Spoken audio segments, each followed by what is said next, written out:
Ok, aujourd'hui on va aborder un sujet là qui m'a bien angoissé là ces 2-3 dernières semaines, qui tourne autour de la confiance. En gros, il y a 2 semaines maintenant, j'ai reçu un appel du port, que j'aurais jamais aimé recevoir évidemment.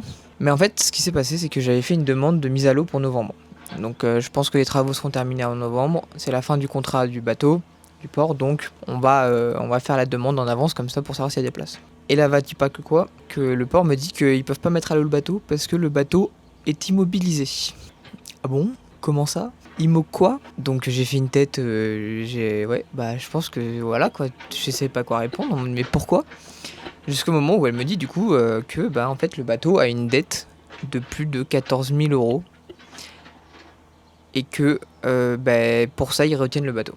Bref, en gros, ce qui s'est passé, c'est que l'ancien propriétaire n'a jamais payé sa place de port, n'a jamais payé les redevances pour la grue, n'a jamais rien payé. Et bref, du coup, quand il a vendu le bateau, en fait, il était allé au port avec le broker, donc l'intermédiaire, et il avait dit au port, oui, oui, pas de souci, je paierai avec l'argent que moi j'allais lui donner pour acheter le bateau. Ben, voilà, il a jamais payé. Et bah, du coup, le port a envoyé une mise en demeure, mais sauf que le gars, en fait c'est assez lunaire, mais le gars, pour moi, je pouvais avoir confiance en lui. Il m'envoyait des messages, il m'a dit qu'il viendrait pour la mise à l'eau, pour me montrer comment marche le bateau. Enfin, à aucun moment j'ai senti qu'il y aurait potentiellement un problème avec lui, quoi. Et en fait, ben si, quand même. Parce que visiblement, même le contrat qu'on a signé entre nous, sur son adresse, c'est faux. Genre, il avait mis l'adresse de son restaurant qui était en liquidation judiciaire. Imaginez le truc quand même, hein. Imaginez le truc. Donc bon, moi j'achète le bateau, sur le contrat c'est bien marqué que le bateau est vendu sans dette, sans rien. Toutes les redevances portuaires pour tout ce qui est avant novembre 2025 étaient payées par l'ancien propriétaire. Et que en gros, voilà quoi, le bateau était sain, sans vice caché et tout. Donc ben, le contrat il est déjà caduque.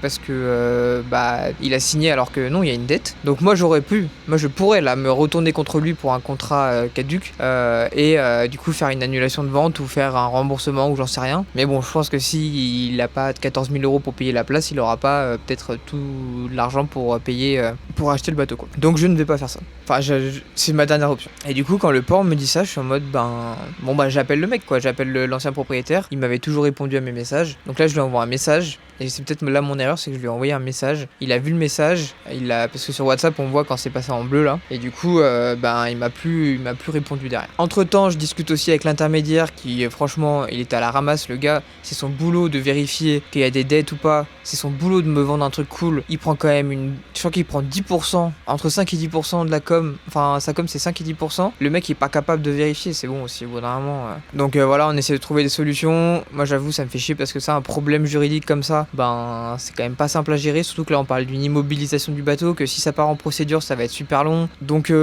assez chiant, je savais pas trop. Et là il y a un déclic. En fait j'étais au téléphone avec le port, et là le port ils me sortent que en fait ils savent pas vraiment s'ils ont le droit d'immobiliser le bateau parce que la dette techniquement c'est l'ancien propriétaire qui l'a, mais c'est pas le bateau qui la suit. Elle me dit un coup que du coup ils savent pas, donc ils sont en train de vérifier avec leurs avocats. Et autre point qu'elle me dit, c'est que l'ancien propriétaire n'a jamais signé les conditions générales de vente. Et ça, je pense que ça a sauvé tout le truc. Donc en fait, l'ancien proprio leur a mis à l'envers, mais grave quoi. Je sais pas comment il a fait pour pouvoir stocker son bateau pendant 4 ans, 5 ans, sans signer les conditions générales de vente et sans payer. Moi, je trouve ça assez dingue. Je pense que, et j'espère pour le port que ça va faire un peu jurisprudence et que maintenant ils vont faire super gaffe. Moi, je sais que de toute façon, maintenant c'est un contrat électronique et tout, donc il n'y a pas vraiment de problème là-dessus. Il s'est passé maintenant 2-3 semaines depuis que ça a commencé. Et là, je viens d'avoir la confirmation du port que le bateau ne pourra pas être immobilisé au port. Donc ça, c'est une très bonne nouvelle. Ça veut dire que je vais pouvoir continuer les travaux, parce que là, moi, j'étais en mode, on arrête les travaux, on arrête les frais, et on voit jusqu'à ce que la procédure passe. Mais en fait, du coup, le port, eux, ils ont bien lancé leur procédure de saisie sur compte et autres. Mais sauf que, ils peuvent pas immobiliser le bateau. Donc, malheureusement, ils n'ont pas d'autres moyens de m'inclure dans cette dette, quoi. Enfin, malheureusement pour eux. Hein. C'était les péripéties là, des dernières semaines. Tout ça pour dire que moi, je me rends compte un peu dans ce milieu qui est la voile que c'est assez dur de faire confiance à des professionnels, de faire confiance à des personnes. J'ai l'impression qu'il y en a beaucoup qui sont là aussi pour arnaquer, pour te la foutre à l'envers. Donc, si je peux retenir un truc de ça, c'est que si on devait racheter le bateau, déjà, il faudrait faire... Faut pas faire confiance à l'intermédiaire parce que lui il est là que pour prendre sa com. Faut pas faire confiance au propriétaire parce que là lui il est là que pour vendre un bien. Et que même s'il y a un contrat écrit noir sur blanc que la dette n'existe pas, qu'il n'y a pas de dette, qu'il y a que XY, qu'il n'y a pas de défaut et tout, ils essaieront toujours de la mettre à l'envers. Donc voilà, si c'était à refaire, je pense que je demanderais directement au port est-ce qu'il y a une dette, mais ça je le savais même pas qu'on pouvait avoir des dettes en fait. Donc en fait il faut faire un état des lieux complet du bateau, de son état financier et de son état technique. Nous on avait fait l'état technique avec l'expert, mais du coup on n'a pas fait l'état financier. Puis en fait faire zéro confiance quoi. Et c'est pareil pour tout. Mais tout est fait je pense pour rendre le milieu cher. Enfin moi c'est l'impression que j'ai. Hein. Et c'est assez complexe d'arriver en tant que novice dans ce monde de rénovation de voiliers et tout. Donc voilà, mais bon, on apprend petit à petit.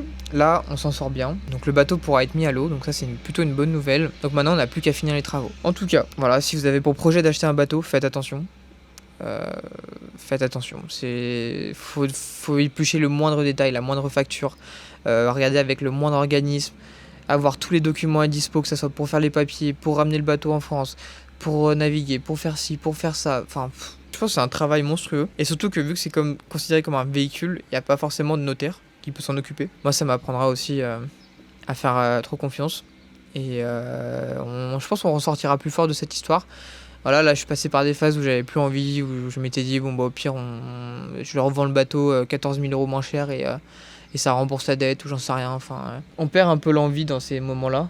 Mais bon, faut garder la force et puis finalement, tout va s'aligner correctement, donc on va pouvoir reprendre les travaux. Voilà. Encore une partie de l'aventure qui nous apprend des trucs. Au moins on aura vu le côté juridique, côté financier, côté technique. Je pense qu'on va être plutôt pas mal après. En tout cas, je vous dis à une prochaine. C'était la petite vidéo comme ça là. Normalement il y a une vidéo qui sort la semaine prochaine sur les passecoques. On a enfin réussi à les remonter. Donc ça c'est plutôt cool. Et puis petit à petit on va arriver vers la fin des travaux. Donc profitez bien de l'été, naviguez bien et puis à plus.